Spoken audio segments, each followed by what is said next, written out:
උදරුවනේ අපි ගියවර පාඩම් පරිච්ඡේදයෙන් වාණිජ බැංකු පාඩම තුල වාණිජ බැංකු විසින් සපයන සේවාවන් තමයි සාකච්ඡා කරේ. අන්තිම වරට කතා කළ පරිච්ඡේදයෙන් අපි ජාත්‍යන්තර ගෙවීම් පියවීම මාධ්‍යයන් පුළුල් ලෙස කතා කරා. එයිනුත් වර්තමානයේදී අන්තර්ජාතික ගනුදෙනු වලදී අන්තර්ජාතික ගනුදෙනු පියවීමට ලෝකයේ සෑම රටකම වගේ ජනප්‍රියතම මාධ්‍ය ණයවර ලිපි ගැන කතා කරා. ලෝකයේ ජනප්‍රියතම ගෙවීම් මාධ්‍ය ණයවර ලිපි වන නිසාම අපේ ශ්‍රී ලංකාව තුළ උසස් පෙළ විභාග ප්‍රශ්න පත්‍රයේ තුළ නිරන්තරයෙන්ම ණයවර ලිපි සම්බන්ධයෙන් ප්‍රශ්න යොමු වෙනවා.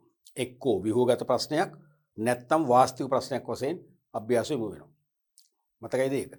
දැන් ණයවර ලිපියක් කියන්නේ ආනයනකරුවෙකුගේ ඉල්ලීම මත නිශ්චිත භාණ්ඩ තොගයක් අපනයනය කරන ලෙසත් අපනයනය කරන භාණ්ඩ තොගයේ වටිනාකම ආනයනකරු වෙනුවෙන් අපනයනකරු වෙත පියවන බවට ආනයනකරුගේ බැංකුව විසින් නිකුත් කරන ලිඛිත පොරොන්දුවක් තමයි ණයවර ලිපියක් කියන්නේ. දැන් ආනයනකරුවන් සහ අපනයනකරුවන් අතර විශ්වාසයක් නැහැනේ. ඒගොල්ලෝ සමහරට කිසිම දවසක මුණ ගැහිලා නැහැ. හමු වෙලා නැහැ. මීට පෙර ගනුදෙනු කරලත් නැහැ සමහර විට. එහෙමනේ. විශ්වාසයක් නැහැ. ඒ නිසා ආනයනකරුවෙක් పూర్වෙන් මුදල් ගෙවන්න මැලිකමක් දක්වනවා. අපනයනකරුවෙක් මුදල් නොමැතිව పూర్වෙන් මුදල් ලබා ගන්න නැතුව භාණ්ඩ අපනයනය කරන මැලිකමක් දක්වනවා. එහෙම වුණොත් විදේශ වෙළඳ ගනුදෙනුවක් ඇති වෙන්නේ නැහැනේ. ඒ නිසා ජාත්‍යන්තර වශයෙන් පිළිගත් විශ්වාසය මත ගොඩනැගිච්ච වාණිජ බැංකු මේ දෙපක්ෂය අතරට ඇවිල්ලා අතරමැදියෙක් වශයෙන් ඇවිල්ලා ඒ දෙපක්ෂය අතර නොතිබුණු විශ්වාසයක් මොකද කරන්නේ? අලුතෙන් ගොඩනගනවා. එහෙම තමයි විදේශ වෙළඳාමේ ක්‍රියාකාරීත්වයට වාණිජ බැංකු දායක වෙන්නේ මේ ණයවර ලිපිය හරහා. එහෙමනම් ආනයනකරුවෙක් වෙනුවෙන් ඉල්ලීම් කරන ඔයාගේ බැංකුව අපනයනකරුට භාණ්ඩ අපනයනය කරන්න ඊට අදාළ වටිනාකම ආනයනකරු වෙනුවෙන් බැංකුව ගෙවන බවට. ඒ පොරොන්දුව තමයි ණයවර ලිපියෙන් වෙන්නේ. මතකයිනේ? ඒතර ණයවර ලිපියක් නිකුත් කරව ගැනීමේදී අපි කිව්ව ක්‍රියාපටිපාටියක් තියෙනවා. ඒ තමයි ආනයනකරු නියමිත ඉල්ලුම් පත්‍රය බැංකුවෙන් අරගෙන සම්පූර්ණ කරන්න ඕන. ඉල්ලුම් කරවන ආනයනකරු සහ සැපෙවුම් කරවන අපනයනකරුගේ නම ලිපිනේ විද්‍යුත් පැල් ලිපිනේ ආදී තොරතුරු සම්පූර්ණ කරන්න ඕන. ආනයනය කරන්න අපේක්ෂිත භාණ්ඩ වර්ගය ප්‍රමාණය වටිනාකම ඇතුළත් කරන්න ඕන. තේරුණාද? ඒ වගේම ඒගොල්ලන්ගේ බැංකුවල විස්තර ඇතුළත් කරන්න ඕන. ඇතුළත් කරලා ඉල්ලීම් කරන්න ඕන. ඒත් එක්කම ඒ ණයවර ලිපිය බාර දුන්නාට පස්සේ බැංකුව නියම කරන කාසියාන්තිකය කොයින් මාජින් එක. ඒ කියන්නේ ණයවර ලිපියක් නිකුත් කරව ගැනීමට නම් ආනයනකරුගේ ආනයන වටිනාකමින් මහ බැංකුව කලින් කලට තීරණය කරපු අවම ප්‍රතිශතයක් අත්තිකාරමක් වශයෙන් පළමුව බැංකුවට ගෙවන්න ඕන. මුළු මුදලම ගෙවන්නේ නැහැ. බොහොම චූටි මුදලක්. 10%ට අඩු බොහෝ වෙලාවට තේරෙනවද? ඒක වරින් වර වෙනස් වෙනවා. සහ අදාළ ශ්‍රේෂ්ඨ අනුත් වෙනස් වෙනවා. අත්‍යවශ්‍ය අංශයක භාණ්ඩ ආනයනය කරද්දී කාසියාන්තික ගොඩක් අඩු කරනවා. පහසු වෙන්නේ. අත්‍යවශ්‍ය නොවන අංශයක් සඳහා නම් කාසියාන්තික වැඩි කරනවා. ඊට පස්සේ ණයවර ලිපිය සකස් කරලා ඒ ණයවර ලිපිය රක්ෂණය කරන බැංකුව විසින්. මොකද රක්ෂණය කරන්නේ ණයවර ලිපියට තවත් විශ්වාසය ආරෝපණය කරන්න. ඒ කියන්නේ බැංකුව බුන්වත් වුණොත් බැංකුව අධිකරණයක් මගින් බැංකු කාර්යයන් නතර කළොත් එහෙම ආනයනකරුගේ බැංකුව වෙච්ච පොරොන්දුව එයාගේ ඉෂ්ට වෙන්නේ නැහනේ. අපනයනකරුට මුදල් නොලැබීම අවදානමක් තියෙනවා. එහෙම හරි අවදානමක් නැති කරන්න තමයි රක්ෂණය කරන්නේ. එහෙනම් බැංකුව බංකොලොත් වුණත් රක්ෂණ සමාගමෙන් අපනයනකරුට ලැබෙනවා. තේරුණානේ? ඊට පස්සේ ඒ ණයවර ලිපිය ඉම්පෝර්ට්ගේ බැංකුවෙන් එක්ස්පෝර්ට්ගේ බැංකුව වෙත ආනයනකරුගේ බැංකුවෙන් අපනයනකරුගේ බැංකුව වෙත යවනවා. ඊට පස්සේ ඒ ණයවර ලිපියේ පිටපතක් විද්‍යුත් පැල් ක්‍රමයට එක්ස්පෝර්ට් වෙත යවලා නිවේදනය කරනවා. ඒ නිසා අපනයනකරුගේ බැංකුව එහෙම නිවේදනය කරන නිසා යාව අපි හඳුන්වනවා නිවේදන බැංකුව කියලා. නිවේදන බැංකුව ආනයනකරුගේ ඉල්ලීම මත ණයවර ලිපිය යාගේ බැංකුවෙන් නිකුත් කරන නිසා අපි ඒකට කියනවා නිකුතු බැංකුව කියලා. හරිනේ. ඊට පස්සේ භාණ්ඩ අපනයනය කරලා නෞභාරයට දාලා ලියවිලි සිය බැංකුවට ඉදිරිපත් කරලා ආනයනකරුගේ බැංකුව මුදල් ගෙවීමට වෙච්ච පොරොන්දුව ඉෂ්ට කරමින් අපනයනකරුගේ බැංකුව විසින් අපනයනකරුට මුදල් ගෙවනවා. ඊට පස්සේ ලිපි ලේඛන ටික ඉම්පෝර්ට් එක බැංකුව වෙත ප්‍රේෂණය කරනවා. ඊට පස්සේ ඉම්පෝර්ට් එක බව දැනුම් දෙනවා. ආනයනකරුවට පස්සේ මුදල් ගෙවලා ණය ලිපි නිදහස් කරගන්නවා. ඒක තමයි ක්‍රියාපටිපාටි කිව්වේ. අපි කිව්වා ලෝකේ ජනප්‍රියතම ගෙවීම් මාධ්‍ය වෙන්නත් හේතු කිහිපයක් කිව්වා. එකක් තමයි ජාත්‍යන්තර විශ්වාසය මත ගොඩ නැගුණු වාණිජ්‍ය බැංකු සම්බන්ධ වෙලා තමයි ණය ලිපි ගනුදෙනුව සම්පූර්ණ කෙරෙන්නේ. ඒ නිසා විශ්වාසය. දෙවෙනි එක තමයි ආනයනකරුට අර විදේශ බැංකු අනකරයකදී කලින් මුදල් ගෙවනවා වගේ මුදල් ගෙවන්න ඕනේ නැහැ. කලින් මුදල් හිර කරන්නේ නැතුව ණය ලිපි නිකුත් කරලා භාණ්ඩ ගෙන්නන්න පුළුවන්. තුන්වෙනි එක තමයි අපනයනකරුට අපනයනය කළ සැනින් නෞභාරයට දාලා ලියවිලි බැංකුවට ඉදිරිපත් කළ වහාම මුදල් කරගන්න පුළුවන්. ඒ නිසා ණය ලිපි ක්‍රමය ලෝකයේ ජනප්‍රියතම ගෙවීම් මාධ්‍ය කියලා කිව්වා. අපි අද පාඩම් පරිච්ඡේදයෙන් තවදුරටත් වාණිජ්‍ය බැංකු වල සේවා කතා කළ මේ පරිච්ඡේදය අවසන් කරන්න බලාපොරොත්තු වෙනවා. මුලින්ම ව්‍යවහාර මුදල් බැංකු ඒකක නැත්නම් අක්වෙරළ බැංකු ඒකක foreign currency banking unit නැත්නම් offshore banking units දෙකම හරි. මොකද්ද මේ අක්වෙරළ බැංකු ඒකකයක් නැත්නම් අක්වෙරළ බැංකුවක් නැත්නම් විදේශ ව්‍යවහාර මුදල් බැංකු ඒකකයක් මේකටම අපි කියනවා තව වචනයක් තියෙනවා ඒ තමයි ඊතර බැංකු. ඊතර බැංකු කියන්නේ මේකමයි. ඊතර බැංකු. ඊතර බැංකු කියන්නේ මේකමයි. ඊතර බැංකු. මේ කියන්නේ අනුමත පාර්ශවයන්ට විදේශ ව්‍යවහාර මුදලින් වාණිජ්‍ය බැංකු තුල ගිණුම් පවත්වාගෙන යාමටත් ණය ලබා ගැනීමටත් අවසර ඇති විශේෂිත අංශය මෙන්න දහස් වේ. දැන්ට පහක් දක්වා ඇති පාර්ශවයන්ට මේ එකක තුල ගනුදෙනු කරන්න පුළුවන්. හොඳට මතක තියාගන්න අක්වෙරළ බැංකුවක් හෙවත් අක්වෙරළ බැංකු ඒකකයක් නැත්නම් ඊතර බැංකුවක් හෙවත් සීමිත ඊතර බැංකුවක් නැත්නම් විදේශ ව්‍යවහාර මුදල් බැංකු ඒකකයක් කියන්නේ බැංකුවක් නොවේ. වෙනම ස්වාධීන වූ වෙන් වූ බැංකුවක් නොවේ. දැනට පවතින වාණිජ්‍ය බැංකු තුලම තියෙන වෙනම අංශයක්. නැත්නම් වාණිජ්‍ය බැංකු තුල ජාත්‍යන්තර අංශය කියලා කියන්නේ ඉන්ටර්නැෂනල් ඩිවිෂන් කියලා කියන්නේ වාණිජ්‍ය බැංකුවක් තුල ඇති ජාත්‍යන්තර මූල්‍ය අංශය. සාමාන්‍යයෙන් බැංකුවක ලංකාවේ බැංකුවක ගනුදෙනු සිදු කරන රුපියල් වලින් දරුවනේ. තැන්පතු බාර ගැනීම, ණය දීම, මුදල් ප්‍රේෂණය කිරීම සියල්ල රුපියල් වලින් කරන්නේ. නමුත් මේ ඒකකයේ මේ අංශයේ විශේෂිත පාර්ශවයන්ගෙන් අනුමත පාර්ශවයන් සමග විදේශ රටවල ව්‍යවහාර මුදලින් තමයි ගනුදෙනු කරන්නේ. එනම් තැන්පතු බාර ගැනීම, ණය දීම, ගිණුම් අතර මුදල් ප්‍රේෂණය කිරීම, සේවා බිල්පත් ගෙවීම වැනි ඕනෑම ගනුදෙනුවක් කරන්නේ අනුමත පාර්ශවයන් වෙනුවෙන් විදේශ රටවල විදේශ ව්‍යවහාර මුදල් වලින්. ඒක තමයි විදේශ ව්‍යවහාර මුදල් බැංකු එකක් කියන්නේ. නැත්නම් අක්වෙරළ බැංකු එකක් කියන්නේ. පැහැදිලිද? දැනට මේ බැංකු එකක සමග මෙන්න මේ වගේ අයට ගනුදෙනු කරන්න පුළුවන්. පළවෙනි එක විදේශිකයින්. දැන් ලංකාවේ ඕනතරම් විදේශිකින් ඉන්නවා. එක්ක සංචාරය කරන්න ඇවිල්ලා, එක්ක తాවකාලික වීසා පදනම යටතේ කෙටි කාලීනව රැකියාව කරන්න ඇවිල්ලා, එක්ක පර්යේෂණ කටයුතු වලට ඇවිල්ලා, ඒ වගේ විදේශිකයන්ට මේ බැංකු එකක සමග විදේශ මුදලින්ම ගිණුම් පවත්වන්න ණය ගන්න පුළුවන්. දෙවෙනි එක තමයි ශ්‍රී ලංකා ආයෝජන මණ්ඩලයේ ලියාපදිංචි ව්‍යාපාරිකයන්. දැන් නිදහස් වෙළඳ කලාප ඇති කරමින් පාලනය කරමින් නිදහස් වෙළඳ කලාප තුල දේශීය මෙන්ම විදේශ ආයෝජකයන්ට කර්මාන්ත පවත්වගෙන යාමට බලපත් දෙන්නේ ශ්‍රී ලංකා ආයෝජන මණ්ඩලයනේ BOI එකනේ. අන්නේ BOI එක අනුමත කරන්න ඕනේ. BOI එක අනුමත කරන ව්‍යාපාර නැත්නම් ව්‍යාපෘති වලට විතරයි නිදහස් වෙළඳ කලාප තුල බිස්නස් කරන්න පුළුවන්.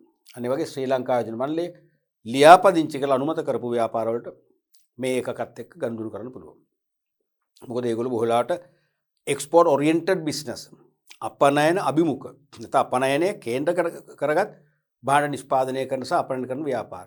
අනිවාර්යයෙන්ම විදේශ මුදල් වලින් තමයි ඒගොල්ලන්ට ගෙවීම් ලැබෙන්නේ. ආදායම් ලැබෙන්නේ. ඒ නිසා විදේශ ව්‍යවහාර මුදලින්ම ගිණුම් පවත්වාගෙන යාම අත්‍යවශ්‍යයි. නිසා එවැනි අයට මේ අක්‍රල බැංකු ඒකකවල විදේශ මුදලින් ගිණුම් පවත්වන්න පුළුවන්.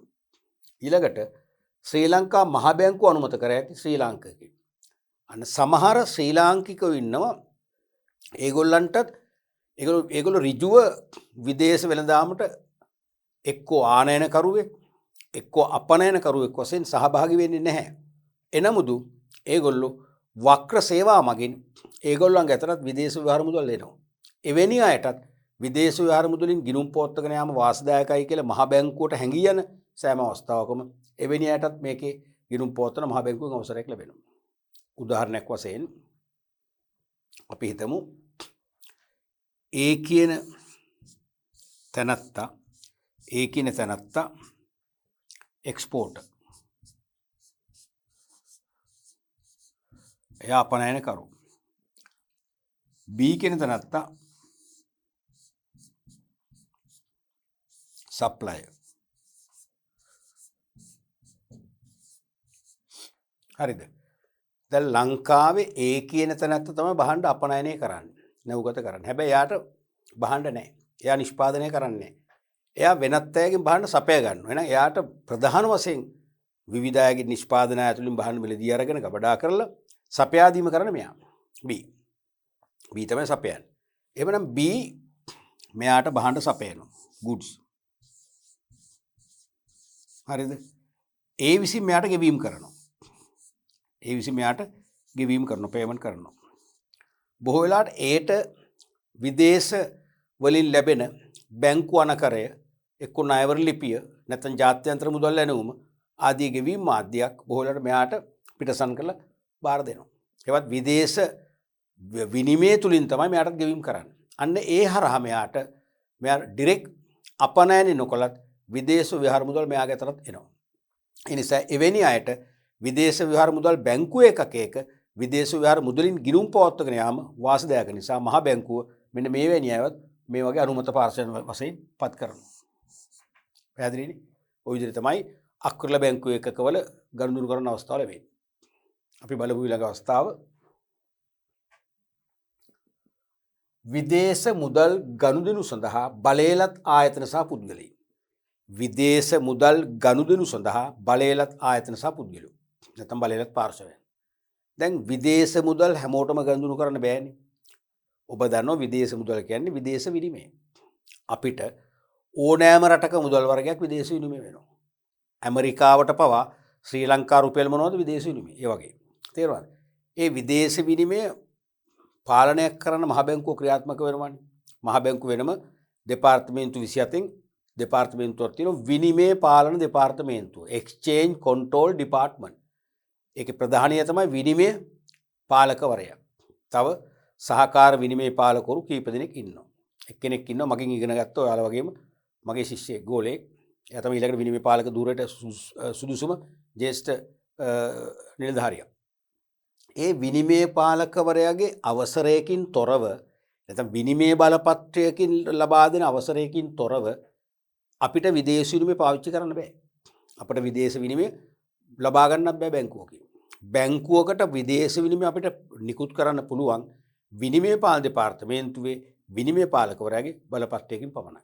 අපි විනිමය පාලකවරයාට වෙනම අයදුම් පත්‍රයක් පුරවලා අපට විනිමය අවශ්‍ය හේතු පෙන්වලා දීලා ඉල්ලීමක් කරන්න ඕන.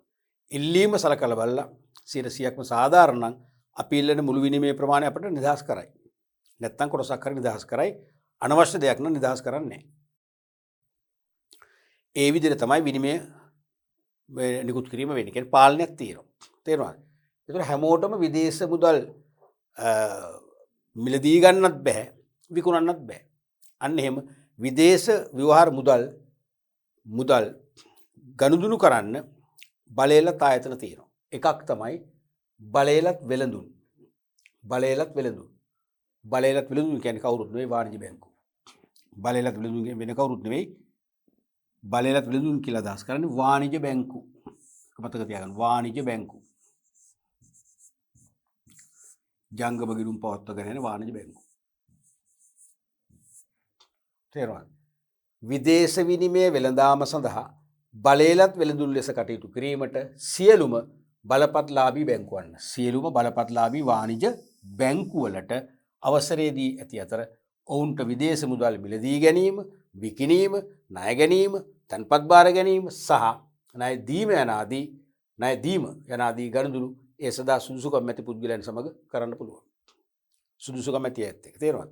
ඒ කියන්නේ ඩොලර්, යුරෝ, පවුම් බාත් යෙන් රින්ගිට් වොන් ආදී වශයෙන් ඕනෑම රටක විදේශ විහාර මුදල් වර්ගයකින් තැන්පතු වලට මුදල් බාර ගන්න පුළුවන්.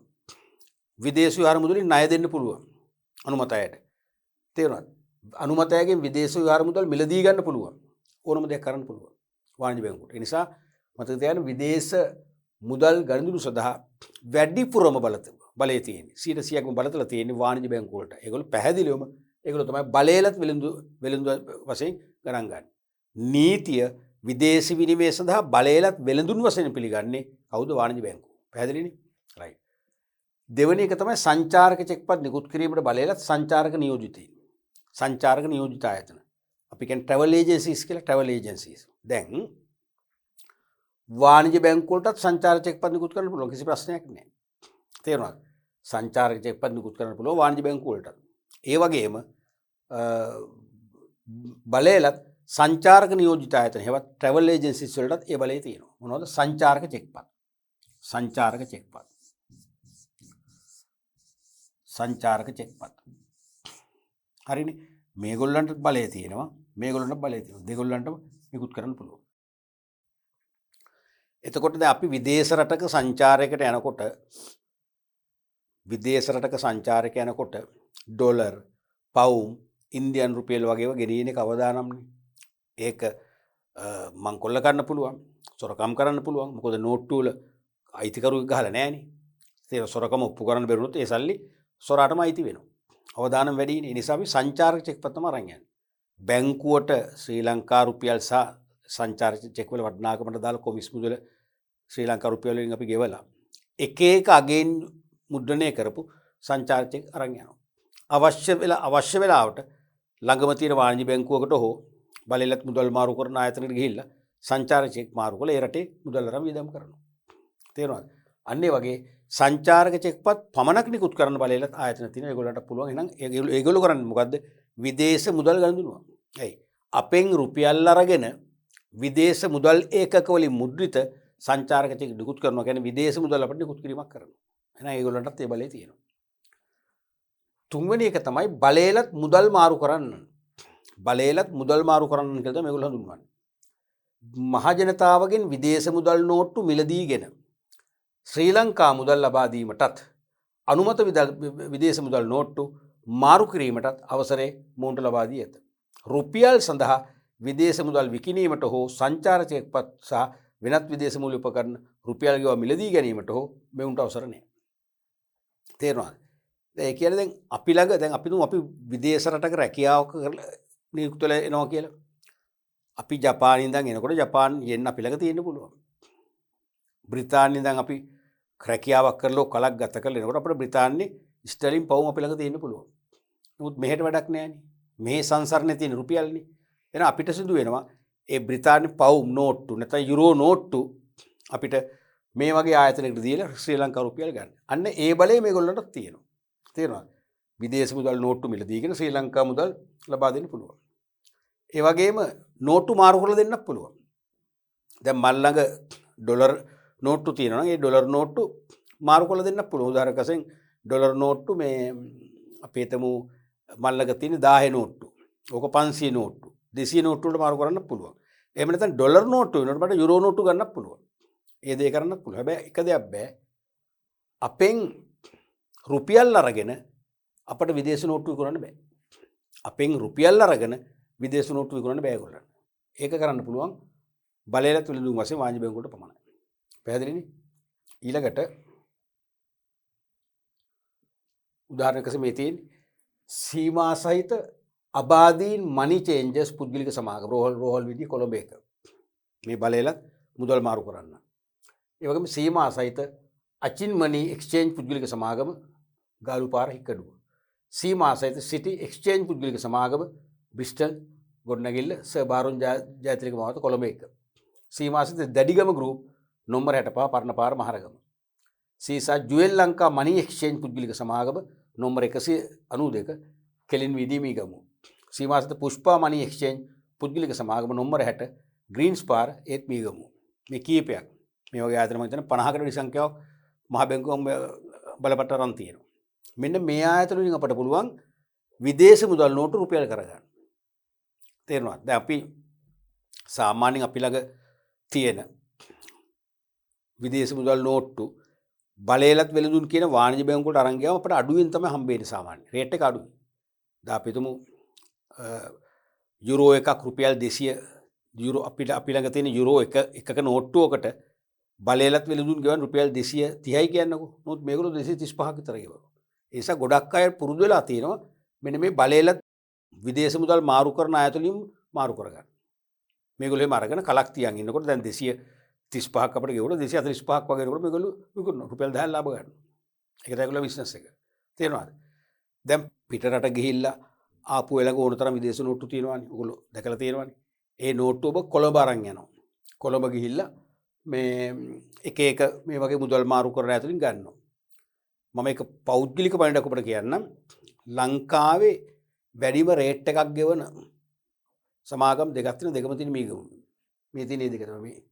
තේරෙනවද? මොකද මම පුද්ගලිකව අත්දැකපු දෙයක් ජුවෙල් ලංකා ඒක ප්‍රධානයි. පොඩි ආයතනයක් ළමයි. දැන් ඉන්දියාව ගියාම ඔයගොල්ලෝ දන්නවනේ ඉන්දියාව ගියාම ඉන්දියාව නවදිල්ලි වල විශේෂයි. පුංචි මේ පොඩි මේ කඩකාමර තියෙන්නේ. සමහරට ගැහණු කෙනෙක් ඇතුලේ එක්කෙනා ඉන්නේ. එයාලගේ ලොකු හෑන්ඩ් බෑග් ඇතුලේ ඒකේ තියෙන කෝටි ගානක සල්ලි. ඒ වගේ මේ ජුවෙල් ලංකාවේ පොඩි එකක්. හැබැයි ඉහළම රේට් එකක් ගෙවන්නේ ඉතල තමයි. සාමාන්‍යයෙන් සෙසු තැන් වලට රුපියල් 5ක් 10ක් විතර වැඩි. ඉතින් දැන් පවුම් 10000ක් වගේ මාරු කරගන්න ගියොත් එimhe ලොකු මුදලක් අපට වාසියක් හම්බ වෙනවා. වාහනයක් හයර් කරන් ගියත් පාරු නෑ. හරිනේ. හැබැයි මේගොල්ලන්ට අපෙන් රුපියල් අරගෙන නෝටු නිකුත් කරන්න බෑ. ඒකෙදි සමහර තැන්වල වෙනව ඇති එක නීතියෙන් අවසර නැහැ. නමුත් වෙනව ඇති. තේරුණාද? නමුත් බලයක් නෑ. බලයේ තියෙන අපි ළඟ තියෙන විදේශ නෝට්ටු අරගෙන රුපියල් ගෙවන්න විතරයි. පැහැදිලිද? රයිට්. අපි ඊළඟට බලමු විදේශ මුදලින් ගෙවීම් ලැබීමට බලයලත් වෙනත් ආයතන. විදේශ මුදලින් ගෙවීම් ලබන්න බලය තියෙන ආයතන තියෙනවනේ. දැන් නිදසුනක් වශයෙන් අපි හිතන්න යම් රටක අපි දුමු බ්‍රිතාන්‍ය ජාතික සංචාරකයෙක් ලංකාවට ඇවිල්ලා සංචාරක හෝටලයක නිවාඩු නිකේතනයක් වශයෙන් කලක් ගත කරනවා. දින කිහිපයක් ගත කරනවා. ආහාර පාන ගන්නවා.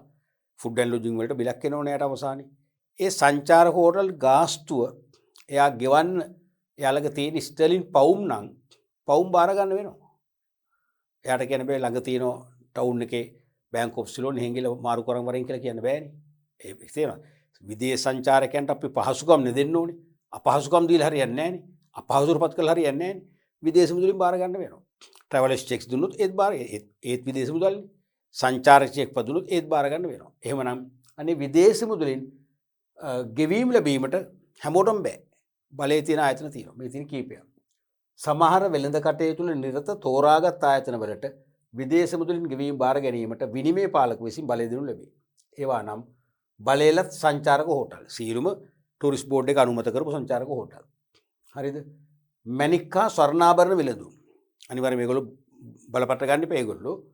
අනික සංචාරක නියෝජිතයින්. ඒ කියන්නේ ටූරිස්ට්ලත් එක්ක එනවනේ ගයිඩ්ලා.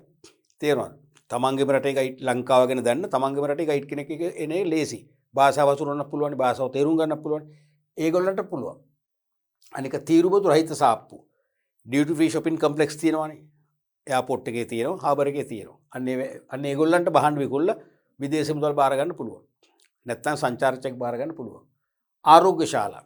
දැන් හොස්පිටල් එකකට විදේශ රටක නැත්නම් ෆොරින කෙනෙක් ඇවිල්ලා අපි තුන් බෙහෙත් ගත්තොත් ඇඩ්මිට් වෙන්න උනොත් එහෙම ඒගොල්ලන්ගේ අතේ තියෙන විදේශ මුදල් නම් ගෙවන්නේ ඉතින් ඒකෙන්නේ බාර ගන්න බලය තියෙනවා.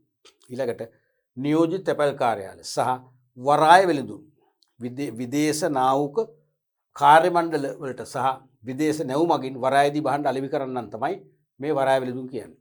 මෙන්න මේ වගේ විශේෂ පිරිසකට විදේශ ව්‍යවහාර මුදල් නෝට්ටු වලින් ඒ වගේම සංචාර චෙක් පත් වලින් ගෙවීම් බාර ගන්න බලය තියෙනවා. පැහැදිලිනේ? රයිට්. ඊළඟට වැදගත්ම ඒකකයකට අපි එනවා. ඒ තමයි Credit Information Bureau of Sri Lanka. Credit Information Bureau of Sri Lanka. CRIB. මේක ගොඩක් කරලා අපි ව්‍යවහාර කරන්නේම ක්‍රිප් කියලා. දැන් ගොඩක් අය දැන් මම දන්න මගේ හිත මිතුරන් පවුලේ අය එහෙම ක්‍රිබ් එක කියලා කියනවා. මං ඉතින් ඉඳහිට දැන් වැඩිපුර අපි කියන්නේ කයිවරු අහන අය ඉන්නවනේ. ඒගොල්ලෝ ඉඳහිට අහනවා මොකක්ද ඒ ක්‍රිබ් එක කියන්නේ? ක්‍රිබ් එක කියන්නේ දන්නේ නැද්ද අප? ක්‍රිබ් එක කියන්නේ ක්‍රිබ් එකනේ. මම මොකද්ද ඒ ක්‍රිබ් එක මොකද්ද ඒකේ නම? නම තමයි ක්‍රිබ් එක. ඉන් එහාට දන්නේ නැහැ. මොකද ඒගොල්ලෝ ක්‍රිබ් එක ගැන අදහසක් නැතුවම නෙවෙයි. ක්‍රිබ් එකෙන් මෙන්න මේ වගේ දෙයක් වෙනවා කියලා පොඩි ඡායා අදහසක් තියෙනවා. තේරුම දන්නේ නැහැ. නමුත් ඔබ දන්නවනේ ක්‍රෙඩිට් ඉන්ෆෝමේෂන් බියුරෝ ඔෆ් ශ්‍රී ලංකා. තේරෙනවද? ඔය ක්‍රෙඩිට් වලින් තමයි CR අරන් තියෙන්නේ. ඉන්ෆෝමේෂන් වලින් තමයි IR අරන් තියෙන්නේ. මේ විදිහට මෙතන CRIB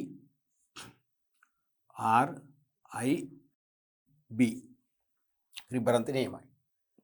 Established under the Credit Information Bureau of Sri Lanka Act number 18 of 1990, completed its 31st year in operation.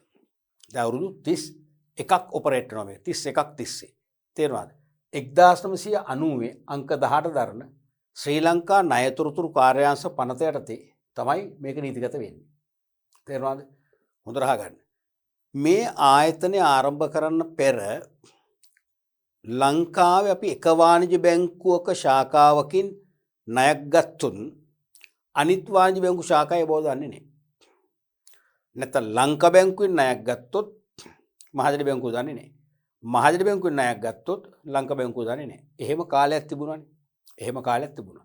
ඒ නිසා මුල් කාලේ අපිට මෙහෙම කරන්න අවකාශ තිබුණා. දැන් නෙවෙයි මුල් කාලේ. කොහොමද? අපි හිතමු ගාල්ල ලංකා බැංකුවෙන් ණයක් ගන්නවා. අවුරුදු 5ක විතර ගෙවන්න. මාසික වාරික වලින්. අරගෙන මාසයක් දෙකක් විතර වාරික ගෙවන් යනවා. ඒ අතරතුර අපි යනවා අනුරාධපුරයට. ගිහිල්ලා අපිට తాවකාලික පදිංචි හතියක් එහෙම ගන්න පුළුවන් නේ. තේරෙනවද? අරගෙන අපි හේ බැංකුවකින් අපි තුමු හේ සම්පත් බැංකුවෙන් ණයක් ඉල්ලනවා. ඉල්ලද්දි ඒ ණය ඉල්ලුම්පත පුරවද්දි තැනක තියෙනවා ඔබ මීට පෙර ණය ලබා ඇතනම් අදාළ විස්තර දක්වන්න කියලා. යටින් තියෙනවා ණය ලබාගත් ආයතනය අපි දානවා බැංකුව. මොකද්ද? ලංකා බැංකුව ගාල්ල. ලබාගත් ණය මුදල රුපියල් මිලියන 1යි.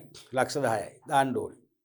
දැන්ට ගෙවා ඇති මුදල සහ අවුස්ටෑන්ඩින් ගෙවිය යුතු මුදල මෙච්චරයි කියලා දාන්න ඕනේ. අපි දාන්නේ නැහනේ. නැත කියලා වට දානවා. ඉරක් ගහනවා. අනුරාධපුර බැංකුවට හොයන්න පුළුවන්ද? මං ගාල්ල ලංකා බැංකුවෙන් ණයක් අරන් තියනවද? කතරගම සෙලාන් බැංකුවෙන් අරන් හොයන්න පුළුවන්ද? හොයන්න බෑ. අර එනුත් දෙනවා. දීලා ඒකටත් මාසයක් දෙකක් ගවල අපි කියන්නේ පොලු තියනවා කියලා. නොගවත් හරිනවා. යාපනයට යනවා. යාපනයේ බැංකුවනුත් ගන්නවා. ඒකටත් මේ මොකද කරන්නේ? නොගෙව නැවතිමිති තියෙනවා. බැටිකලෝ යනවා. මඩකලපු කියලා එහෙනුත් ගන්නවා. ඔය වගේ රට වටේ බැංකු වලින් අර මුදල් අරගෙන පැහැර අරින්න පුළුවන්කම තිබුණා. මට මතකයි ඔය මේ ක්‍රමේ එන්න පෙර මන්ත්‍රී ඒ ආවෙත් නිසා තමයි. ඒ වකට ලංකාවේ ප්‍රධාන පෙළේ දේශපාලනඥයෙක් කිසියම් නගරයක ප්‍රධාන බැංකු දෙකකින් රුපියල් මිලියන මෙච්චර ණය අරන් පැහැර හැරලා කියලා පත්තරේ ගියා. හෙඩ්ලයින් ගියා. ඒක බොරු නෙවෙයිනේ. බොරු නම් ඉතින් අපාසවන්දි ඉල්ල නඩු කියන්න පුළුවන් නේ. තේරෙනවද? ඒ මොකද හේතුව එහෙම නොගෙව ඉන්න බැංකු දෙකකින් එකම නගරේ බැංකු දෙකකින් ගන්න පුළුවන් මොකද? එක බැංකුවෙන් ගත්තා කියමුකෝ. ඒක ණය ගෙවන්න නැත්නම් ඊළඟ බැංකුව නොදී ඉන්න එපා. දන්නේ නැහැ. අන්න ඒ නිසා වෙනද මේක ආරම්භ කරන්න පෙරදරුවනේ බුන්වත් වීමේ අවදානමක් තිබුණා. මොනවද? බැංකු. ඇයි? බැංකු ණය දෙනවා ආපසු අය කරගන්න බෑ. ඒගොල්ලෝ කරාරිනවා, මග හරිනවා. තේරෙනවද? අතුරුදහන් වෙනවා. එහෙනම් බැංකු බුන්වත් වීමේ අවදානමක් තිබුණා. මෙන්න මේ බුන්වත් වීමේ අවදානමෙන් අත්මිදෙන්න හඳුන්වා දීපු ඖෂධය තමයි ස්ථිරසාර ඖෂධය තමයි ක්‍රිබ් එක. තේරුණාද? මොකද අද වන විට සියලුම ණය දෙන ආයතන එනම් වාණිජ බැංකු, මූල්‍ය සමාගම්, සමුපකාර ග්‍රාමීය බැංකු, සනස සමිති, ඉතිරි කිරීම බැංකු, සංවර්ධන ආයෝජන බැංකු ආදී වශයෙන් සියලුම ණය දෙන මූල්‍ය ආයතන අද ක්‍රිබ් එකෙන් ශ්‍රී ලංකා ණයතොරතුරු කාර්යාංශයේ සමාජිකව වෙනවා. සමාජික අතරන් තියෙන අවුරුදු පත සමාජික ගස්තෝ ගෙවන්න ඕනේ. ඒ කියන්නේ ණය දෙන බැංකු ආයතනවල මව් ආයතනයක් හා සමාන මේක. ණය දෙන මව් ආයතන සුරැකීම පිණිස ක්‍රියාත්මක වන මව් ආයතනයක් නැත්නම් බාරකාර ආයතන විශේෂයක් තමයි ක්‍රිබ් එක. එhmenan අපි මම යම්කිසි බැංකුවකින් ණය මුදලක් ගන්නවා කියලා ගත්තම මගේ සම්පූර්ණ විස්තර, මගේ සම්පූර්ණ නම, ලිපිනේ, මම ලබාගත් ණය මුදල, ගෙවන ආකාරය මාසික වාරිකයක වටිනාකම වාරික කීයක්ද කියන එක සියල්ලම දෙනවා ක්‍රිබ් එකට. දැන් වෙනද නම් මේක තැපෑලෙන් යවන්න දැන් නෑ. දැන් අන්තර් ජාල බැංකුකරණයේ තියෙනවා. ස්විෆ්ට් කියන ලෝකව්‍යාප්ත තොරතුරු සංනිවේදන ජාලය තියෙනවා. ඒ මගින් ක්ෂණිකව මේක දෙන්න පුළුවන්. ඊමේල් පාසුකම් තියෙනවා. තේරුණාද? එහෙනම් මම ලංකා බැංකුව නුගේගොඩ ශාඛාවෙන් ණයක් ගතනේ සිළු තොරතුරු ක්‍රිබ් එකට යවනවා. ක්‍රිබ් එකේ මම වෙනුවෙන් ණය ගිණුමක් විවෘත කළා මගේ ඔක්කොම විස්තර ලේඛනගත කරනවා. පැහැදිලිද? මාසයක් දෙකක් තුනක් අවුරුද්දක් හරි ගිහිල්ලා මම අපි හිතමු හම්බන්තොට ප්‍රදේශීය බැංකුවකින් ණයක් ඉල්ලනවා.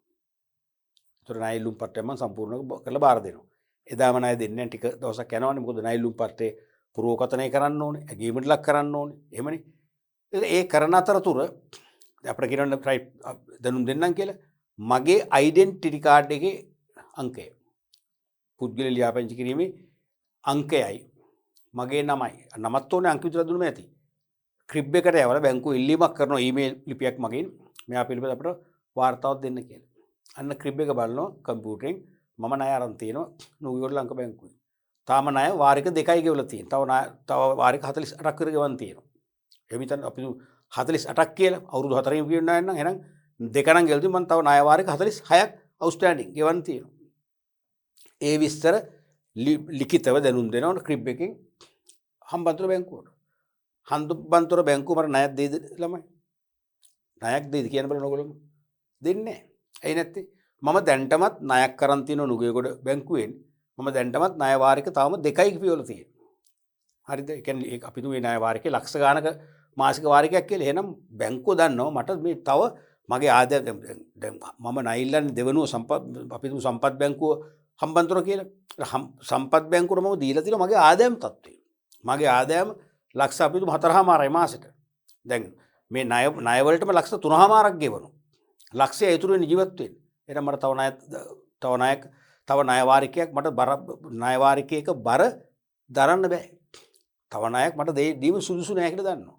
එහෙමනම් මගේ ණය ඉල්ලුම් පත මොකද කරන්නේ? ප්‍රතික්ෂේප කරනවා. එහෙනම් බැංකුව ආරක්ෂිතයි. නැත්තම් වෙන්නේ හම්බන්තොට බැංකුවත් මට ණය දීලා බැංකුව අමාරු වෙන්න එකයි. මම බෝල් නැති කරා ඊට පට විරුද්ධ උසාවිය යන්න ඕනේ. නීතිඥ ගාස්තු වියදම් කරන්න ඕනේ. නඩු ගාස්තු ගෙවන්න ඕනේ. තේරෙනවද? ඒත් මම බංකොලොත් කියලා ඔප්පුනොත් මගේ මුකුත් හම්බෙන්නේ නැහැ. ඒ නිසා බැංකුව වලට තියෙනවා ණය අවදානමක් නැත්නම් බුණුවත් වීමේ අවදානම. මෙන්න මේකෙන් මුදව ගන්න තමයි ක්‍රිබ් එක ඇවිල්ලා තියෙන්නේ. හොඳට මතක තියාගන්න. දැන් මම නුගේගොඩ බැංකුවෙන් ණයක් අරගෙන තියෙද්දි හම්බන්තොට බැංකුවෙන් මම ණයක් ගන්න ගියාම තමයි හම්බන්තොට බැංකුව ක්‍රිබ් එකෙන් මම පිළිබඳ වාර්තාවක් ඉල්ලන්නේ. හොඳට මතක තියන්න ක්‍රිබ් එකෙන් හම්බන්තොට බැංකුවට ණය දෙන්න එපා හෝ ණය දෙන්න අනුමැතිය දීලා ලියුමක් එහෙම දෙන්න එහෙම දෙන්න බලයක් නැහැ ක්‍රිබ් එකට. ක්‍රිබ් එකට එහෙම බලයක් නැහැ. පටල ගන්න එපා. ක්‍රිබ් එක මම පිළිබඳ ඇත්ත මූල්‍ය තොරතුරු වාර්තාවක් දෙන්න ඔච්චරයි. දුන්නම හම්බන්තොට බැංකුව තීරණය කරන්න ඕනේ මට ණය දෙන එක හොඳද අවදානම් සහගතද නැද්ද කියන එක. තේරුණාද? දැන් සමහරෙක් මතයක් තියෙනවා ක්‍රිබ් එකෙන් ලියුමක් ඕන කියලා ණය දෙන්න කියලා. එහෙම එකක් නැහැ බොරුවේ. ක්‍රිබ් එකෙන් ණය දෙන්න එපා කියලා කියන්නේත් නැහැ. මම පිළිබඳ ණය තොරතුරු සියල්ල ක්‍රිබ් එක සමාජික බැංකුවට ලබා දෙනවා. සමාජික බැංකුව තේරුම් ගන්නවා. එහෙනම් මෙයාට ණය එක ණයක් ගෙවන පටන් ගත්තොත් තව ණයක් දෙන්න සුදුසු නැහැ කියලා ණය දෙන්නේ නැහැ. අන්න එහෙනම් බැංකු ණය දීලා බුණුවත් බොල් නැහැ මත බුණුවත් වීම අවදානම මේක පුදව ගන්නවා. ඕක තමයි ක්‍රිබ් එකේ කතන්දරය. තේරෙනවද? දැන් මේ ක්‍රිබ් එකට දැන් සමහර අය තමන්ගේ නම වැටෙනවට අකමැති. මතක තියාගන්න ක්‍රිබ් එකේ ණය ගණුවන්ගේ විස්තර තරම් නෙවෙයි. දැන් ණය වලට අපි අපකරුවන් වශයෙන් අස්සම් කරනවානේ. දැන් එතන ඕගොල්ලන්ගේ ණයකට මමත් අපකරුවෙක් වශයෙන් අස්සම් කරලා මගේ ඒ විස්තරත් යනවා ක්‍රිබ් එකට. ඒකට මම එක ණයකට අපකරුවෙක් වශයෙන් අස්සම් කරලා තියෙනවා නම් සහ මගේ ආදායම් තත්ත්වය අනුව තව ණයකට අපකරුවෙක් වශයෙන් අස්සම් කරන්න බැරි නම් තේරෙනවද? ක්‍රිබ් එකෙන් ඒ විස්තර දුන්නම බැංකුව තීරණය කරනවා මෙයා දැන්ටමත් ලොකු ණයකට අපකරුවෙක් වශයෙන් අස්සම් කරලා තියෙන්නේ. ඒ ණය ගත්ත කෙනා ණය පැහැර හැරියොත් මටයි මේක ගෙවන්න වෙන්නේ. ගෙවනුත් මට තව අපකරුවෙක් වශයෙන් අස්සම් කරන්න ඉඩ දෙන එක හොඳ නැහැ කියලා. එහෙනම් මම කිසියම් තවත් කෙනෙක්ගේ ණයකට අපකරුවෙක් වශයෙන් ඉදිරිපත් වුණොත් මාව ප්‍රතික්ෂේප කරන බැංකුව. ඒ ක්‍රිබ් එකෙන් පෙන්නනවා මෙයා දැන් අපකරුවෙක් වශයෙන් ඉන්නවා කියලා. තේරෙනවද? ඒ වගේ ණය ගනුවන් අපකරුවන් පිළිබඳ විස්තර පාව ක්‍රිබ් එකට යනවා. දැන් සමහර අය කියනවා මගේ නම ක්‍රිබ් එකේ තියෙනවා. ඒ නිසා මට ණය ගන්න බෑ. එහෙම නැත්නම් මට අපකරුවෙක් වශයෙන් අත්සන් කරන්න බෑ. ඒ බොරු. ක්‍රිබ් එකේ සමහර අය ක්‍රිබ් එකට ණය යනවට අකමැති. එහෙම බීතිකාවක් ඇති කරගන්න පළමයි. තේරෙනවද? මේ ක්‍රිබ් එකට නම ඇතුළත් වෙනට බය ඇත්තරම හොරු. ණය ආපසු අරගෙන නොගෙවන අය. අපකරුවන් වශයෙන් අත්සන් කරලා ණය ගනුවා ණය පැහැර හැරියොත් අපකරුගේ වගකීම් වශයෙන් ඒ ණය පියවන්නේ නැති අය තමයි බය. මිසක් ණය අරගෙන අප් ටු ඩේට් පියවන අයට කිසි ප්‍රශ්නයක් නැහැ. ක්‍රිබ් එකේ නම තියෙන එක ඉතාම හොඳයි. හොඳම නිදසුන මමමයි. මම එක්තරා අවුරුද්දක HNB එකකින් ඉල්ලනවා ක්‍රෙඩිට් කාඩ් එකක්. ණය පතක්, ණය කාඩ් එකක්. ණය කාඩ් එක මොකද්ද කරන්නේ? ණය කාඩ් එක ගුරුත් කරන්නේ මට එක්තරා සීමාවක් දක්වා ණය දීමනේ, පොලි රහිත ණයක්නේ. දැන් මට ක්‍රෙඩිට් කාඩ් එකක් HNB එක දීලා ලක්ෂ 5ක් දක්වා අනුමත ව්‍යාපාර වෙතින් භාණ්ඩ සේවා මුදල් නැතුව ලබා ගන්න අවසරයක් දෙනවා. කියන්නේ ණයක් නෙලමයි. ලක්ෂ 5ක් අතර දීලා කිව්වොත් මේකෙන් බඩු ගන්න කිව්වොත් එකයි ලක්ෂ 5ක් නොදී ණය කාඩ් එකකින් ඒ වරම දීලා මට භාණ්ඩ සේවා ගන්න කිව්වොත් ඒත් දෙකම එක. එහෙනම් ණයක්නේ. තේරුණාද? ඔය HNB ක්‍රෙඩිට් කාඩ් එක ඉල්ලන්න අවුරුදු කීපයකට පෙර මම මගේ පෞද්ගලික දේපලක් මිලදී ගන්න මම බැංකුවකින් ණයක් ගත්තා. අවුරුදු 3කින් පියවුවා මාසික වාරිකවලින්. මම හරියට මේ ණය ගෙව්වා. කියන්නේ අවුරුද්දකට ඒ අවුරුදු 3 ඇතුළතදී එක දවසක් පමා වුන්නේ නියමිත දෙන්නට පෙර දවස් 2-3කට කලින් මම හැමදාම බැංකුවට සල්ලි දෙන්නම්. එතකොට ඒක අප් ටු ඩේට් හරිනේ. එතකොට දැන් ඒව ක්‍රිබ් එකේ තියෙනවනේ. තේරුණාද? මම අපේ හිතමු මම ක්‍රෙඩිට් කාඩ් එකකින් ඉල්ලුවේ ලක්ෂයක් කියන්නකෝ. මම ඉල්ලපු ණය සීමාව ලක්ෂයක් කියන්නකෝ. මට ක්‍රෙඩිට් කාඩ් එක කුරියර් සේවයෙන් ලබා දීලා මම ඒක ලියුම් කාර්ය කඩලා බලනකොට මට ලක්ෂ 2ක් දීලා. ඒ කියන්නේ මම ලක්ෂ 10ක් කිව්වොත් ලක්ෂ 20ක් දීලා. ලක්ෂ 50ක් කිව්වොත් ලක්ෂ 100ක් දීලා. මටම පුදුමයි. මම ඊට පස්සේ හැකි ඉබ්බන් දවසක මගේ HNB එකේ බැංක් මැනේජර් මුණ ගහලා ඇහුවා මොකද්ද මේකේ තේරුම කියලා. සර් මීට ඉස්සෙල්ලා මොන හරි ලෝන් එහෙම අරගෙන ඉවලා තියෙනවා. මම කිව්වා මම මේ ඒතකොට මට මතකයක් ගත්ත අවුරුද්ද දැන් නම් මතක නැහැ. මොකද මේ අසවල් අවුරුද්ද මේ ළඟ අවුරුද්දේ මම මෙහෙම ඉඩමක් මිලදී ගන්න ලෝන් එකක් ගත්තා. මම අයියෝ එහෙනම් සර් ඉතින් අහන දෙයක්ද සර්ට තවත් වෙන ගන්න පුළුවන් කිව්වා. ඉතින් ඒක බැලුවා මට හොඳ පැහැදිලි කිරීමක් කරා. තේරුණාද? ඒ නිසා දැන් මම මීට කලින් ණය අරගෙන තියෙනවා නම් ඒ ණය පිළිවෙලට ගෙවලා තියෙන ඒවත් වාර්තා වෙනවා ක්‍රිබ් එකේ. තේරුණාද? දැන් මම ණයක් ගත්තා මගේ විස්තර දෙනවා කිව්වනේ. පළවෙනි මාසික වාරිකයේ තොරතුරු ඒ දෙනවා. වාරික ගෙවුවොත් දිනය, වාරිකයේ වටිනාකම සියල්ල දෙනවා. දෙවන වාරිකෙත් ඒත් දෙනවා. එහෙනම් ඒ ණය වාරික 36ක් නම් 36ම විස්තර තියෙනවා.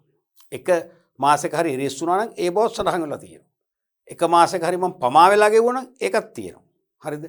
එක මාසෙක හරි නැත්නම් මාස කීපයක මං හිඟත බල බැංකුවෙන් සීගැන්වීමේ ලිපි රිමයින්ඩර් ලෙටර්ස් සීගැන්වීමේ ලිපි 3ක් කියලා 3කට පස්සේ මං ගෙවලා තියෙන්නේ. ඒ විස්තරත් තියෙනවා. අපි කියන්නේ පණ ඈදෑද මන්දගාමීව ඒ ඔක්කොම විස්තර තියෙනවා.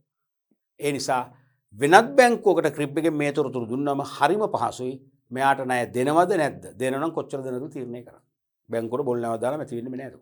තේරුණා? නිසා ක්‍රිබ් එකේ නම තියෙන එක හොඳයි. අර වගේ හරියට මූල්‍ය ගණන් වගකීමෙන් යුතුව ඉෂ්ට කරන අයට.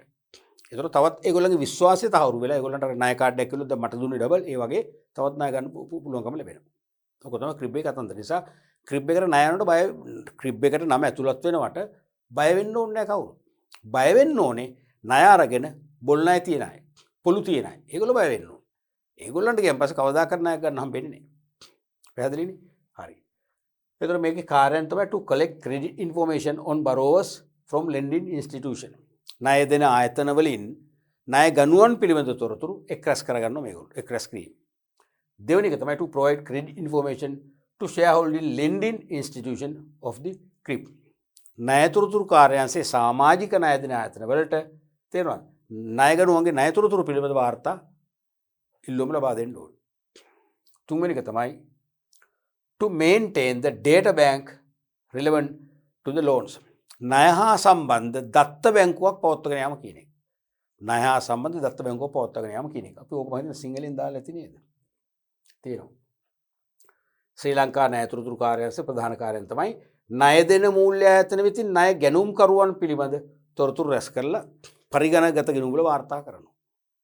දෙවෙනි එක තමයි කාර්යාංශයේ සමාජික මූල්‍ය ආයතන වෙත ඉල්ලීම පරිදි ණය ගනුවන් පිළිබඳ තොරතුරු වාර්තා සපයනවා. දැන් එක් බැංකුවක් ඉල්ලනවා යම්කිසි පුද්ගලයාගේ ID කාඩ් නම්බරය වල මෙයාට පිළිබඳ වාර්තාවක් දෙන්න කියලා. වාර්තාව දෙනවා. මොකක්ද ඒ වාර්තාව? ණය මුදා හරින්න හෝ ණය මුදල් හරින එපා කියන එක නෙවෙයි. මම මීට පෙර ණය අරන් තියෙනගේ ණයවල විස්තර එතුළත් වාර්තාව. ඒතර මේ බැංකුව තීරණය කරනවා මට ණය දීම සුදුසු නැද්ද කියන එක. සාමාන්‍ය එක් ණයක් අරගෙන අප් ටු ඩේට් හරියටම 75ක් විතර පියවල තියෙනවා. එක වාර්ගයක්වත් පැහැරලා නැත්තම්. එයාට තවත් බැංකුවක් තීරණය කරන්න පුළුවන් මෙයා විශ්වාසවන්ත කෙනෙක්. මූල්‍ය වගකීම් දරියෙක් කෙනෙක් කියලා ණයක් දෙන්න පුළුවන්. ඒ ණය තීද්දිම දෙන්න පුළුවන්. තේරෙනවද කතාව? එහෙම ප්‍රශ්නයක් නැහැ. මේ හරියටම පළවෙනි ණය අන්තිම රුපියලටම අවසන් කළ යුතු කියලා නියමයක් නැහැ. 75ක් විතර ගෙවලා තියෙනවා නම් දන්නවා මෙයා හොඳ මූල්‍ය වගකීම් උසුලවන්නෙක් කියන එකනේ. එවැනි කෙනෙකුට ණයක් දෙන්න පුළුවන්. නැත්නම් දෙන්නේ නැහැ. අනිත් එක ණය ගනුවන් පිළිබඳ දත්ත බැංකුවක් පවත්වාගෙන යාම. ණය ගනුවන් පිළිබඳ දත්ත බැංකුවක් පවත්වාගෙන යාම. ඩේටා බැංකුවක්. මේ කියන්නේ මම ණය ගත්තම මගේ විස්තර ඔක්කොම ගන්නවා ක්‍රිබ් එකට. හරිද? මම මාසිකව ණය වාරික ගෙවද්දි ඒ විස්තරත් වාර්තා කරනවා. මම ණය ගෙවා නිම කරනවා කියන්නකෝ. හිඟ තියන්න තු ගෙවා නිම කරා නම් අදින් පස්සේ මගේ ණය තොරතුරු මේගොල්ලෝ ඇනලයිස් කරනවා. ගත්ත ණය මුදල ගත්ත කාලය අවුරුදු 3කටද 5කටද ආදි වශයෙන් මාසික වාරික ගෙවූ ආකාරය මාසික වෙන්න පුළුවන් ත්‍රිමාසික වාරික වෙන්න පුළුවන් සාමාන්‍ය මාසික වාරික. හරිද? ඒ වගේම ඒ වාරික නියමිත දිනට ගෙවුවද නැද්ද කියන එක. අතරමැද මාස කීපයක් හරි ණය වාරික එරියස් වුණා නම් ඒ විස්තරත් තියෙනවා. රිමයින්ඩින් ලෙටර්ස් වරින් වර යවන්න උනා. මතක් කිරීම ලිපි එවුවන් පස්සේ මම ගෙවුවේ නැත්තම් මට ණය ගෙවන්න මතක තිබිලා නැහැ. ඒවත් හෙළිදරව් වෙනවා. සියල්ලම. ඒ තොරතුරු ඔක්කොම ඇනලයිස් කරලා සංක්ෂිප්තයක් වශයෙන් මොකද කරන්නේ? විශේෂ පරිගණක මෘදුකාංගයේ ගබඩා කරනවා. අපි ඒකට කියනවා ඩේටාබේස් පැකේජස් කියලා. දත්ත සමුදාය මෘදුකාංගයේ ගබඩා කරනවා. ඒක අවුරුදු 1000ක් ගියන් ළමයි චෙක් කරන්න පුළුවන්. අපි හිතමු ඔබ දැන් මම ණය ගෙව අවසන් කරා ඩේටා බැංක් එකක් තුල නැත්නම් දත්ත බැංකුවක නැත්නම් ඩේටාබේස් පැකේජ් එකක ඒ විස්තර ඔක්කොම ගොනු කරා. තව අවුරුදු 20කින් විතර මම ණයක් ඉල්ලනවා කියන්නේ කොහේ හරි ඈත බැංකුවකින් ඒත් ප්‍රශ්නයක් නැතිනවා. ඒ බැංකුවට මම ඇප්ලිකේෂන් දුන්නම මගේ ID කාඩ් නම්බර් එක යවලා ප්‍රේෂණය කරලා ක්‍රිබ් එකකින් ඉල්ලන වාර්තාවක්. ඒත් පුළුවන් අවුරුදු 20ක් දක්වා මම කොහෙම බැංකුවක් එක්ක ණය ගනුදෙනු කරලම නැති වුණාට ඩේටා බැංකුව දත්ත බැංකුව තුල ඒ කියන්නේ මොකද ඩේටාබේස් පැකේජ් එක තුල තියෙන විස්තර අනුව අන්න වාර්තාව දෙනවා. එතකොට මම කලින් වතාවේ ණය වලට පොළු තියෙනවා බොල් නැති කරලා තියෙනවා පමා වෙලා ගෙවලා තියෙනවා පමා ගාස්තු ගෙවන්නලා තියෙනවා නම් අනිවාර්යයෙන් මට ණය හම්බෙන්නේ. එහෙනම් මම මේ ආත්මෙදි ණයක් අරගෙන හොඳට අහගන්න. මම මේ ආත්මෙදි ණයක් අරගෙන ණය හරියට ආපසු පියවල නැත්නම් කඩින් කඩ පියවල තියෙන. සමහර මාස 4-5 එරියස් වුණා. ඊට පස්සේ ඒවත් ගිහුවා අමාරුයි. ඒ විස්තර තියෙනවා නම් අපි තුමු ඊළඟ ආත්මෙදි මතු භවයේදී මමම වෙලා ඉපදිනවා කියලා හිතන්නකෝ. තේරෙනවද? එහෙම වෙන්නේ නැහැ. මමම වෙලා ඉපදිලා මගේ නමින්ම ක්‍රියාත්මක කරනවා කියන්නකෝ. තේරෙනවද? එහෙල ඊළඟ ආත්මෙට ඇවිල්ලා මම ණයක් ඉල්ලනවා. ඒත් හම්බෙන්නේ. ඇයි? දත්ත බැංකුවේ තියෙනවා නේ ආත්මයක් පාසා මේ තොරතුරු අපේ පස්සෙන් එළවනවා. එහෙනම් දැන් එක් බැංකුවකින් ණයක්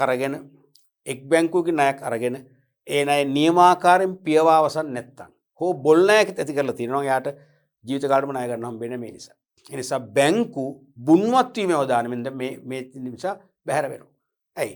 ණය දෙන්නේ ණය බර දරන්න පුළුවන් අයට. විශ්වාසයට තමයි දෙන්නේ. විශ්වාසවන්ත බහ බලන්න පුළුවන් ක්‍රිබ් එක තුලින්. තේරෙනවද? ඒ නිසා බොල් ණය ඇතිවන ආකාරයේ අවදානම් සහගත පුද්ගලයන් ණය දෙන්නේ නැහැ. ඒ නිසා බැංකු වලට බොල් ණය ඇති වෙලා බුන්වත් වීමේ අවදානමින් නිදහස් කරන හොඳ ක්‍රියාදාමයක් තමයි මේ ක්‍රිබ් එකකින් අපිට ඒ කියන්නේ බැංකු වලට ලබා දෙන්නේ.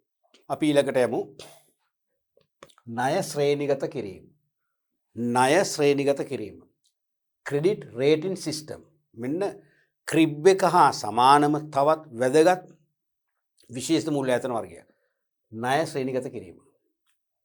කිසියම් මූල්‍ය ආයතනයක් නිකුත් කරනු ලබන වරණීය කොටස්, වාණිජ පත්‍රිකා, ණය කර, ස්ථාවර තැන්පතු සහතික, රක්ෂණ වන්දි ආදී මූල්‍ය වගකීම් ආපසු ගෙවීමේ හැකියාවන් විද්‍යාත්මක ක්‍රමවේදයක් යටතේ තක්සේරු කිරීමයි. මම මෙහෙම කියන්නම්කෝ. දැන් ඕගොල්ලෝ අපේ ගෙවල් වල වැඩිහිටියන්ට අම්මලා තාත්තලාට සමහරට හදිසියේ විශාල මුදල් ප්‍රමාණයක් ලැබෙනවානේ. ලොතරැයක් ඇදිලා වෙන්න පුළුවන්. නැත්නම් අම්මා තාත්තා විශ්‍රාම යනකොට සේවක අර්ථ සාධක මුදල් ප්‍රතිලාභ හම්බ වෙනවා. තව ග්‍රැටියුටි කියලා හම්බ වෙන එකක් පාරිතෝෂික දීමනක් ලක්ෂ ගණක් හම්බ වෙනවා. ලොකු මුදලක් ජීවිත කාලෙම ලැබෙන. දැන් මේ මුදලින් යම් පරිභෝජන වියදම් වලට කොටසක් අයින් කරලා වැඩි කොටසක් අපි ඉතුරු කරනවනේ. එහෙමනේ ඥානාන්විතය තේරෙනවා. ඉතුරු කරනවනේ. ඒතර ඉතුරු කරන බැංකුවක සල්ලි තැන්පත් කරන්න එපා. බැංකුවක ස්ථාවර එහෙමනේ බැංකුවක ස්ථාවර තැන්පත් නම් මතක් වෙන්නේ. රජයේ සුලකුම්පත් වගේ දන්නේ උගත් අය විතරයි නුගත් අය දන්නේ නැහනේ. තේරෙනවා. ගොඩක් අයට පොදුවේ බැංකුවක ස්ථාවර තැන්පත් මතක් වෙන්නේ. ඊළඟට දැන් මේ ලෝකේ මෑත දශකවල ලංකාවද ඇතුළු ඒක තමයි කරන්න බෑ. ලංකාවද ඇතුළු ලෝක විවිධ රටවල බැංකු බුන්වත් වුණානේ.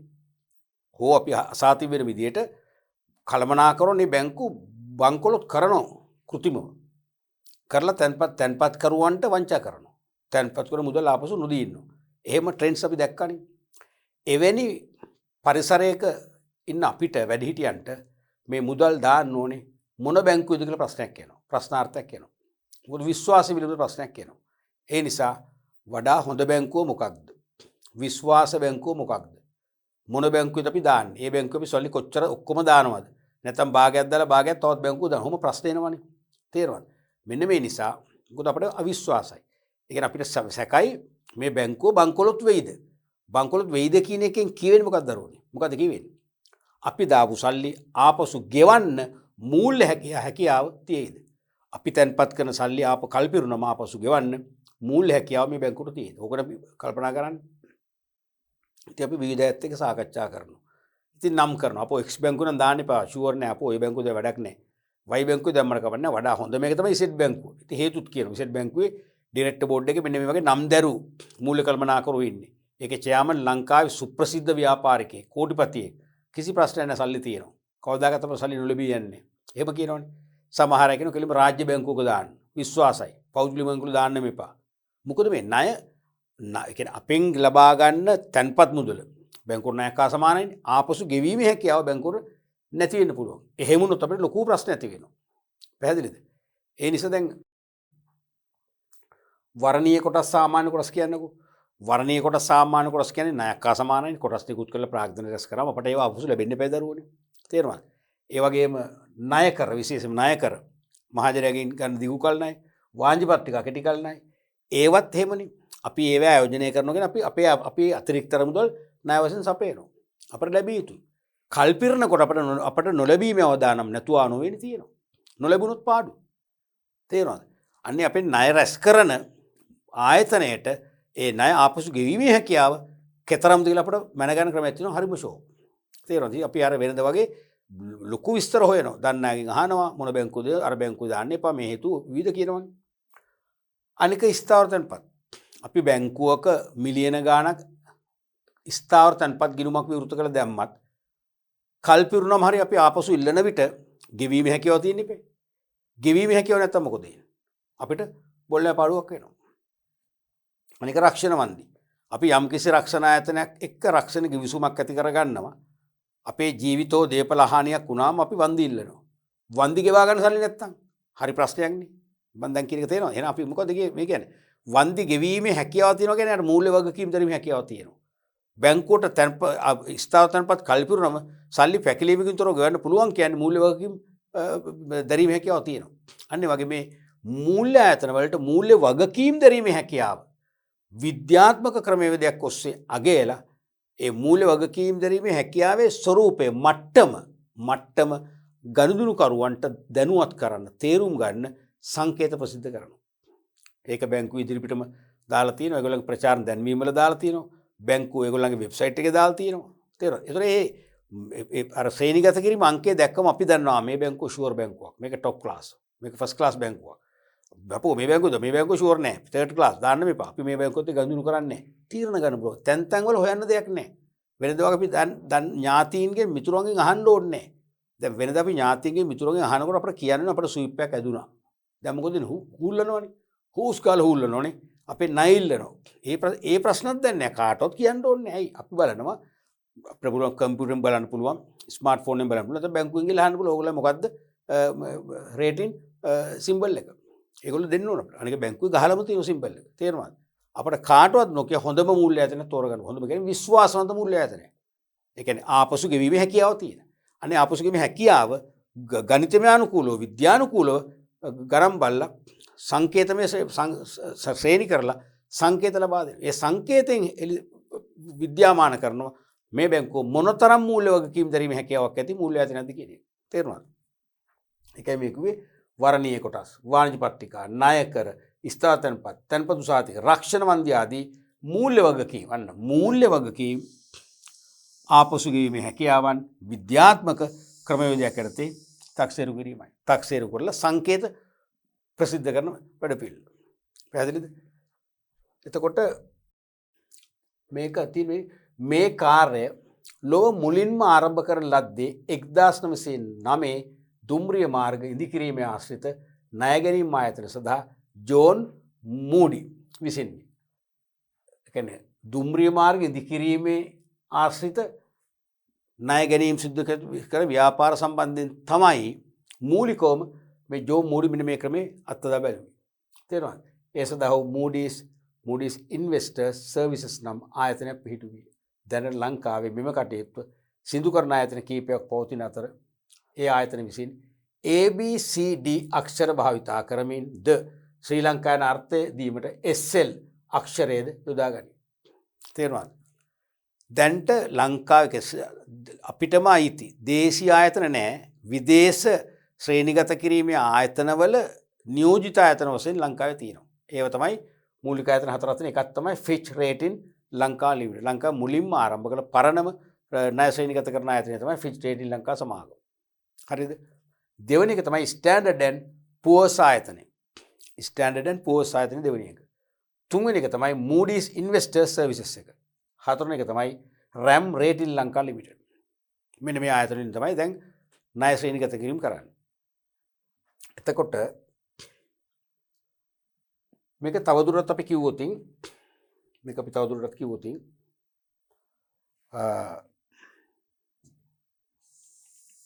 දැන්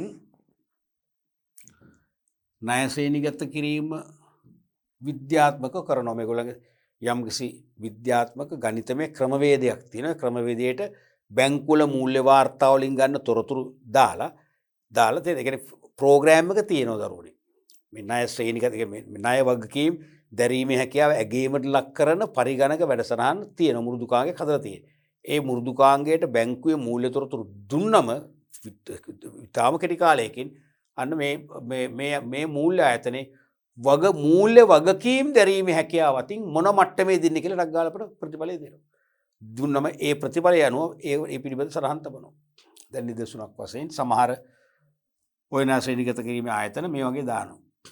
එක AAA, දෙක AA+, තුන A+, හතර BBB, පහ BB, හය අපි හිතමු D, හත අපි හිතමු DDD, නැත්නම් ට්‍රිබල් D. ට්‍රිබල් කියලා එහෙම කියන්නේ නැහැ පොලයිට් ඉංග්‍රීසි වල. තේරෙනවද? කියන්නේ සාමාන්‍යයෙන් එක්කෝ AAA නැත්නම් AA. ඒක තමයි කියන්නේ. ට්‍රිබල් කියලා අපිත් කියනවා. දැන් හොඳට වැදගත් විදිහට දැන් ආචාරශීලීව බස හසුරවන්නු ඉන්නවනේ ඉංග්‍රීසි සිංහලයේ වගේ. ඒ බස හසුරවන්න ඉස්සර අපි ට්‍රිබල් එකකොත් අපි නිකන් අමුතුද බලන්නේ. අපි නිකන් අර කියන්නේ විනයක් නැති, භාෂා විනයක් නැති. තේරෙනවද? ඒ වගේ තත්ත්ව වැඩනවා. පුරුදු වෙන්න AAA කියන්නේ. දැන් ට්‍රිබල් A කියන තැනට ගිහලා ඕගොල්ලෝ AAA එකත් ඕගොල්ලෝ හරක් කියලා හිතනවා. ඇත්ත කතාව වගේදී අපි එතනදී අපි මේ විදිහට කතා කරා. ට්‍රිබල් A කියලා කියනවා. වැදගත් තැනකදී අපි AAA නැත්නම් AA කියනවා. හරිද? රයිට්. මෙන්න මේ වගේ සංකේත දුන්නු කියනකොටම සාමාන්‍යයෙන් මේ ණය ශ්‍රේණිගත කරන සෑම ආයතනයක්ම මූල්‍ය වගකීම් දැරීමේ හැකියාව අතින් හොඳම ආයතන වල දෙන්නේ සංකේත තමයි මේක. තේරෙනවද? AA නැත්නම් ට්‍රිබල් A එනවා කියන්නේ බෙස්ට්. කිසි ප්‍රශ්නයක් නැහැ. ඒ කියන්නේ මේගොල්ලන්ට ඉහළම මූල්‍ය වගකීම් දැරීමේ හැකියාවක් තියෙනවා. මේගොල්ලෝ ළඟ මුදල් දැම්මට කිසි ප්‍රශ්නයක් නැහැ. අපිට බොල් නැති වෙන්නේ නැහැ. හොඳ මේක තමයි. නැත්නම් AA+, නැත්නම් A+, ඕ නැත්නම් A. සමහර වෙලාවට A- උත් තියෙනවා. A- උත් අවුලක් නැහැ. තේරෙනවද? ඊට පස්සේ එනවා BBB, ත්‍රිබල් B. ඒක සාමාන්‍ය මට්ටම. සාමාන්‍යයි හොඳමත් නැහැ නරකමත් නැහැ මැද ඉන්නේ. Bත් එහෙමයි. D ඩබල් D එනවනේ නැත්නම් ට්‍රිබල් D ආපු හොඳම නැහැ. ඒ කියන්නේ කිසිදු මූල්‍ය වගකීම් දැරීමේ හැකියාවක් නැහැ. මේ සංකේතයේ තියෙන බැංකුවක සල්ලි දැම්මොත් සල්ලි ඉවරයි. මම විහිළුවට කියනවා නිකන් ළඟින් ගියත් ඇහැක් නැහැ කියලා. ඒ කියන්නේ බැංකුව මේ මූල්‍ය ආයතන නැති ගඳුරු කරන්න හොඳ නැහැ. හරි ෂෝක් ළම අපි මේක දැනගත්තම සංකේතයස මේක දැනගත්තම අපි නිවැරදිව මූල්‍ය ආයතන තෝරගන්නවා. අපේ විශාල මුදලක් ස්ථාර්තන පුතුක දාන්න ඕන අපි මෙන්න මේ වගේ ඒ සංකේතයේ තියෙන බැංකුව දානවා. ඒතර ආපසු නොලැබීමව දානමක් නැහැ. හැබැයි මතක තියාගන්න මේ රේටින් වාර්ෂික අලුත් වෙනවා. දැන් ක්‍රිකට් ජාත්‍යන්තර ක්‍රිකට් පිටියේ ක්‍රිකට් තරු ශ්‍රේණිගත කරන්නේ. කලක් අපේ රටේ සනත් ජයසූරිය අංකයේ පිටිකරු වෙනවා. කලක් සෞරව් ගංගුලි වෙනවා. නැත්නම් තෙන්ඩුල්කර් වෙනවා. කලක් ආයි මහේල ජයවර්ධන එහෙමනේ වෙනස් වෙනවනේ ඒක. තේරෙන දක්ෂතාවු ඒ වගේ තමයි මේකේ මූල්‍ය වගකීම් දැරීමේ හැකියාව වෙනස් වෙනවා. තැන්පත් වත්කම් වගකීම් විචලනය වීම අනුවනේ වත්කම් වලට වඩා වගකීම් වැඩි වෙන්න මොකද අපේ මූල්‍ය ආපසු ගෙවීමේ හැකියාව අඩු වෙනවා. වගකීම් අභිභව වත්කම් කොට වැඩි වෙනකොට මොකද වෙන්නේ? අන්න ණය ගෙවීමේ හැකියාව වැඩි වෙනවා. තේරෙනවද? ඒක වාර්ෂික ඒක අවුරුද්දකට අපි මේක තෝරගත්තම ඊළඟ අවුරුද්ද මේගොල්ලෝ අපි හිතමු රිණය වගේ බැස්සම හිතනවා මේක තවත් බයි කියලා ටක් ගාලා අපි මේ සල්ලි ගන්නවා. අරන් ට්‍රිබල් A තියෙන එක ආයෝජනය කරනවා. තේරෙනවද? ඔයගේ තමයි වෙන්න ඕනේ. ඔන්න වගේ ණය ශ්‍රේණිගත කිරීමේ ආයතන වලින් කරන්නේ ණය ගනු ලබන ආයතන. නැත්නම් මූල්‍ය ආයතනයකට කිසියම් දුරකට නැත්නම් කෙතරම් දුරකට කොයිතරම් ප්‍රමාණයකින් මූල්‍ය වගකීම් දරා සිටීමේ හැකියාව ඇද්දයි තක්සේරු කිරීම නැත්නම් අගීමක් කරන්න. අගීමක් කරලා සංකේත ප්‍රසිද්ධ කරනවා. පැහැදිලි දරුවනේ. ඊළඟට ඔයගොල්ලෝ තේරුම් ගන්න ඕනේ මේ දෙක. දැන් මේ තියෙන මේ අපි දෙකක් කිව්වන අන්තිමටම අපි දෙකක් කතා කරා. මොකද්ද එකක් ක්‍රිබ් එක. එකක් ක්‍රිබ් එක. අනිත් එක තමයි ක්‍රෙඩිට් රේටින් කියන එකනේ. Credit ratings.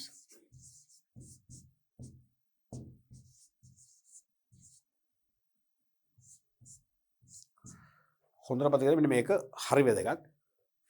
මේ ක්‍රිබ් එකයි ණය ශ්‍රේණිගත කිරීමේ අවසාන අපි නැවත කිව්වොත් ණය ශ්‍රේණිගත කිරීමෙන් කරන්නේ විශේෂිත නැත්නම් විශේෂඥතාවක් ඇති ණය ශ්‍රේණිගත කිරීම ආයතන මගින් මූල්‍ය ආයතන වෙත මූල්‍ය වගකීම් දැරීමේ හැකියාව විද්‍යාත්මකව ගණිතමය අනුකූලව තක්සේරු කරලා අදාළ සංකේත පිරිනැමීම. මූල්‍ය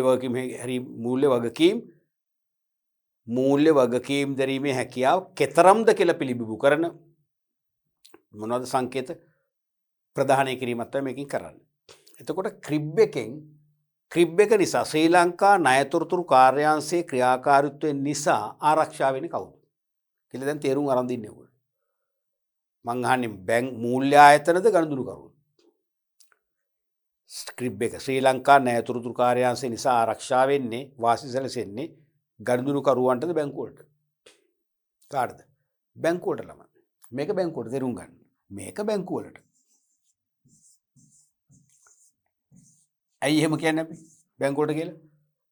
දැන් ක්‍රිබ් එකෙන් සමාජික බැංකුවකට තොරතුරු දෙන ඉල්ලුවම යම් කෙනෙක් පිළිබඳව.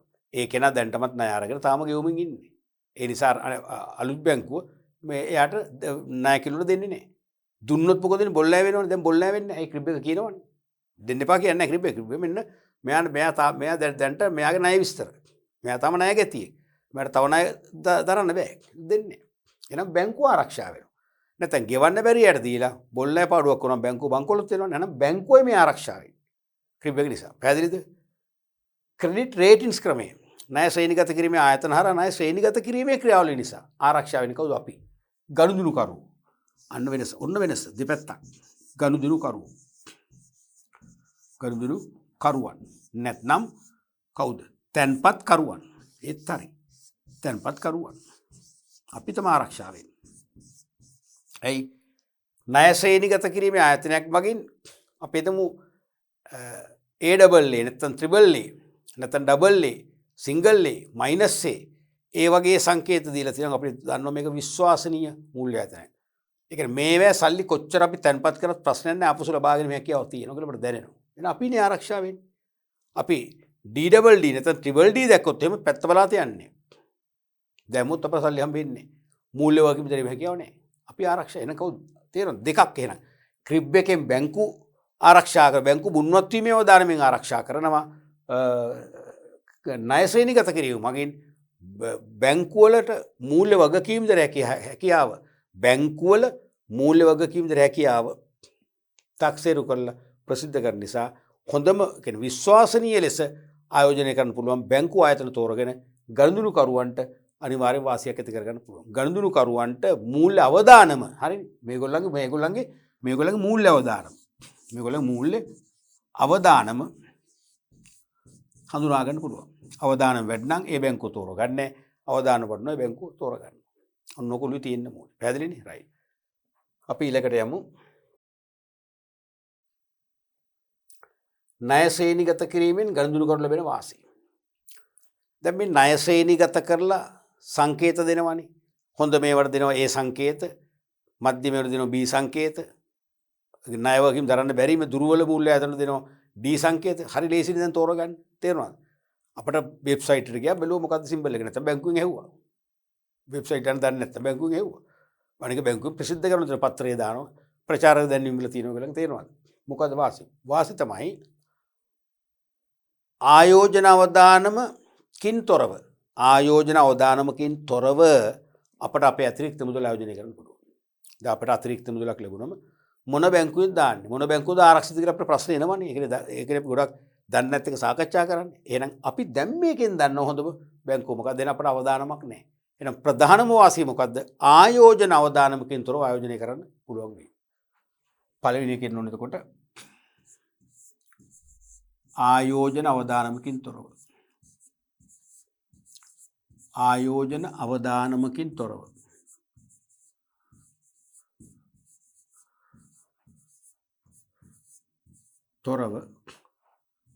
ආයෝජනය කළ හැකි වීම.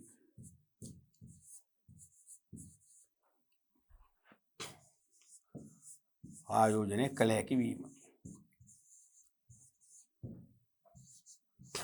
දෙවැනි එක තමයි විශ්වාසය. දැන් අපි භාණ්ඩයක් මිලදී ගන්න ඕන විශ්වාසයෙන් නේද?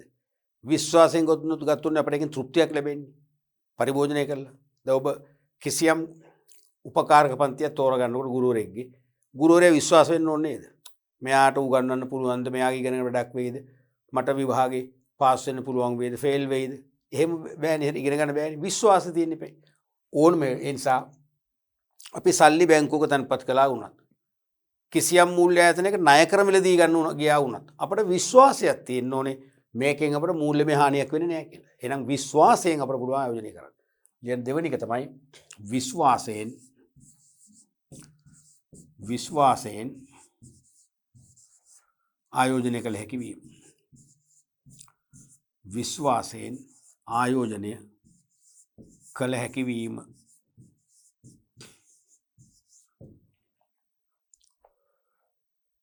තේරෙනවද?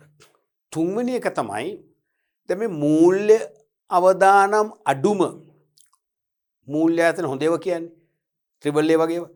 ඒගොල්ලන්ගේ මූල්‍ය ශක්තිය හොඳ නිසා ඒගොල්ලෝ අපට වැඩි ප්‍රතිලාභත් ගෙවනවා. අපි දැන් බැංකු තැන පොතක් කරන වැඩි පොලියගේ වැඩි බලන්න නිකන් ටෙස්ට් කරලා බලන්න මම නම් කියන්නේ නැහැ. ඔයගොල්ලෝ නෙට් එකට ගිහලා බලන්න. නැත්නම් පත්‍රේ බලන්න. දැන් ත්‍රිබල් ඒ සංකේත තියෙන බැංකුවක ස්ථාවර තැන් පතුවකට ගෙවන පොලිය 0.5ක් හරි වැඩි. B හෝ B- වලින් පස්සේ තියෙන ඒවා අනිවාර්යෙන් 0.5ක් හරි අඩු. ඒ හේතුව මූල්‍යමය හැකියාව නැහැනේ. එහෙනම් හොඳම මූල්‍ය ශක්තියක් තියෙන බැංකු වැඩි පොලියක් ගෙවනවා. වැඩි ප්‍රතිලාභ ගෙවනවා. වැඩි ණය කර පොලියක් ගෙවනවා. එහෙනම් ප්‍රතිලාභ වැඩි කරගන්න පුළුවන්. තේරෙනවනේ?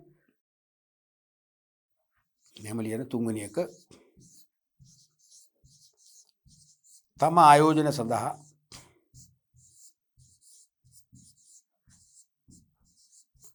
තම ආයෝජන සඳහා සාපේක්ෂව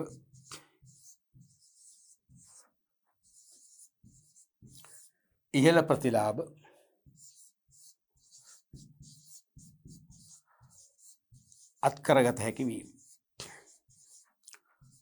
අත්කරගත හැකි වීම. තේරුණානේ? ඒ නිසා අපිට හොඳම මූල්‍ය ආයතන තෝරගත්තා. අපි ඒකේ තැන්පතුවක් කරත් ඒකේ ණය කර මිලදී ගත්තත් ඒ දෙකම අපට ලැබෙන්න එපේ. අපේ ලැබිදුවත්කවට ඉහළ ප්‍රතිලාභ ලබා ගන්න පුළුවන්. පැහැදිලිද? මෙන්න මේ වගේ ප්‍රධාන වාසි කීපයක් තියෙනවා. මම නැවත කියනවා ක්‍රිබ් එකෙන් කරන්නේ බැංකුව ආරක්ෂා කර ගැනීම. ඒ කියන්නේ ණය ලබා දෙන්න සුදුසුම අය හඳුනගෙන ණය ලබා දීමට හැකියවීමෙන් බොල් ණය අවදානම් බැහැර කරගෙන බැංකුව ආරක්ෂා වෙනවා. ණය දැරීමේ හැකියාව ශ්‍රේණිගත කිරීම කියන එක තේරුම මූල්‍ය වගකීම් දැරීමේ හැකියාව හඳුනා ගැනීම. බැංකුවල මූල්‍ය වගකීම් දැරීමේ හැකියාව. ඒ කියන්නේ ණය ආපසු ගෙවීමේ හැකියාව හඳුනාගෙන විද්‍යාත්මකව සංකේතවත් කරන එක. ඒකෙන් ගනුදෙනු කරවගෙන අපි ඔය ආරක්ෂා කරන්නේ. එහෙනම් ණය දැරීමේ හැකියාව ශ්‍රේණිගත කිරීමේ පහළ සංකේතයක් තියෙන මූල්‍ය ආයතනයක් එක අපි ගනුදෙනු නොකර ඉන්නවා. ඒතර අපේ මූල්‍ය අවදානම අඩු වෙනවා. තේරෙනවද? ඒතර තවත් එකක් තමයි හතර එකක් උසින් ගන්න පුළුවන් අපිට